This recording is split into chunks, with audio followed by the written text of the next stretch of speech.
எல்லாருமே விசுவாசிகள், அதில் குழப்பம் இல்லை. ரொம்ப தெளிவாக திரு நிர்மல்குமார், திரு ராஜ்மோகன், திரு அருண்ராஜ், திரு செங்கோட்டையன், திரு ஆதவர்ஜுனா இவங்க எல்லாமே தங்களுடைய பிரபு அவங்க எல்லாருமே அவங்களுடைய விசுவாசத்தை காட்டியிருக்கிறாங்க. வெங்கட்ரமணன் ரொம்ப காலமாக கூட இருக்கிறாரு.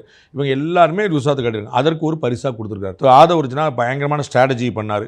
திரு செங்கோட்டையன் வந்த பிறகு தான் ஒரு பொலிட்டிக்கல் என்டாஸ்மெண்ட்டே திரு விஜய் கிடச்சிது. ஏடிஎம்கேல இருக்க மூத்த தலைவர் டிஎம்கே போகாமல் இங்கே வந்தார் அப்படிங்கிறது அவர் பெரிய என்டாஸ்மெண்ட்டாக பார்த்தது. திரு வெங்கட்ரமணன் காலகாலமாக ரொம்ப கூட இருக்கார். அருண்ராஜ் ஏஆர்எஸ் இவருக்காகவே ராஜினாமா பண்ணிட்டு வந்தார். இதே மாதிரி ஆனந்த் கட்சின்னு ஒன்று அமைப்புன்னு இல்லாத போது 5-6 வருஷமாக அவங்க கூடவே நிற்கிறார். எல்லாருமே சிடி ரொம்ப முக்கியமாக ப்ரெஸ் பியூட்டிஃபுல்லாக டீல் பண்ணுறாரு. அப்படி எல்லாத்துலேயும் அவருக்காக வந்தாங்க. அவர் திரு விஜயை யார் நம்பினார்களோ அவர்களுக்கு ஒரு வாய்ப்பை கொடுத்துருக்காரு. இன்னமும் அமைச்சரவை விரிவாக்கம் காத்திருக்கிறது. ஒரு 20 அமைச்சராக இன்னும் அட்லீஸ்ட் வருவாங்க. இப்போதைக்கு 10 பேர் தான் இருக்கிறாங்க. இன்னொரு 20 வருவாங்க. யாரெல்லாம் கொடுக்குறாங்கன்னு பார்க்கணும்.